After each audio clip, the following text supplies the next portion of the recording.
Hi everybody, welcome back to my channel, and I am doing a collaboration today with Heidi from Boy Boss Mama, and we're going to give you 5 things you can do when you're in a homeschool rut.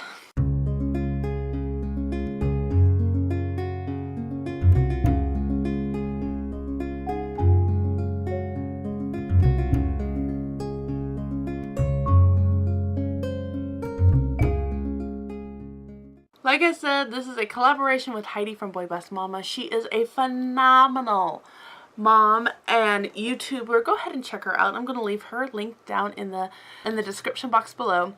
I love Heidi. She is a mom of 3 boys, and I am always just so encouraged by the videos she puts out. So if you haven't checked her out, go ahead, click that video in the description box below, subscribe, and watch her video. Okay, so we decided to, after chit-chatting, just kind of share some of the things that we do when we're in a homeschool rut. We both have been homeschooling for 5 years approximately, and it just seemed like a great video to do. These tips that I wanted to share with you are ones that, you know, I'm a mom of 5 children. Here we go, we're perfect 5. I'm a mom of 5 children, and I can't always just say, you know what, let's go on a field trip, let's go somewhere. Sometimes we just have to stay home. So I wanted to share things that you could do at home to kind of make your homeschool week a little bit better. We all get just, you know, in a rut, and sometimes it's a day and sometimes it's a week, and so I'm just going to share just sometimes we have just a week or 2 where we're just not motivated to do anything. We're tired or whatever it is, and these are just 5 things that I do to kind of help us through that homeschool week. Number 1, art. I will make art the focus of the school that day, after Bible of course. But maybe we'll do some nature journaling. Maybe I'll just say just color, just paint, you know, I'll pull out my paints. Just do whatever. Maybe we'll do a picture study where we've got music in the background. We'll pull out tea and cookies and all these kinds of things, and we'll just kind of make art that time for us.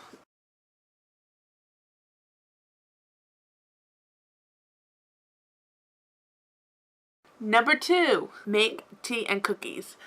I usually, if for nothing else, I usually have the ingredients to make like the 3 or 4 ingredient peanut butter cookies, where it's just 1 cup of peanut butter, 1 egg, 1 teaspoon of baking soda, and 1 teaspoon of vanilla. That's it. And you pop, or nope, it's a 5 ingredient thing. But going back to that perfect 5, 1 cup of sugar. And you literally just mix it together, roll it, throw it into the oven at 350 for about 8 minutes. And it's done. And I usually have the ingredients for those. So I'll make some cookies like that. If nothing else, we'll do peanut butter cookies if I don't have the stuff maybe to do like chocolate chips or anything. But we'll make some cookies. I'll have a daughter make tea, and we'll pull out teacups, and we'll just enjoy maybe our read alouds with tea and cookies. Pulling the little ones in to make cookies sometimes is a really great thing. Or sometimes I'll say, you know what, older 2, why don't you make brownies? Why don't you make something special today? And I'll just consider that their school. And that's okay. They're still learning, and it's taking stress off, and it makes it pleasant to begin again. Okay, so the 3rd thing I'm going to suggest is go for a walk.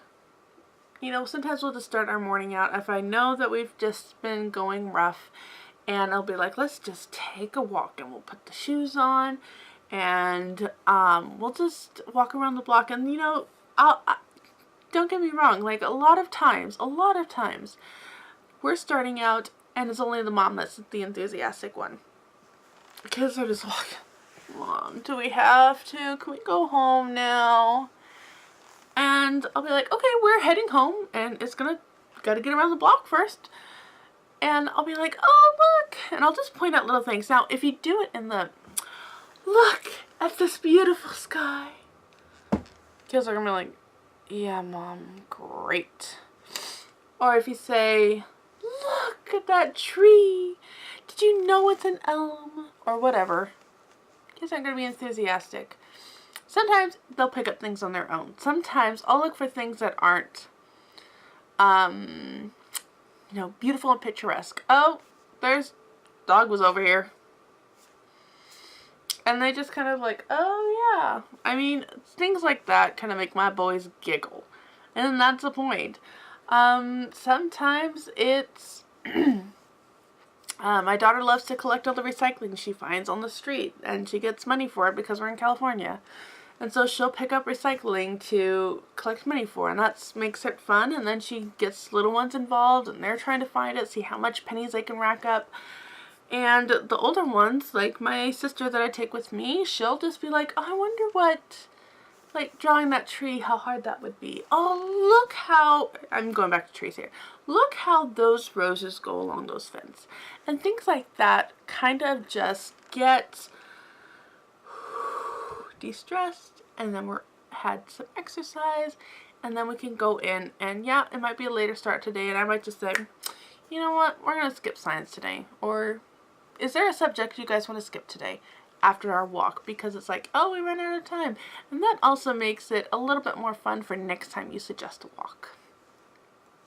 Okay, which lead me to tip number 4.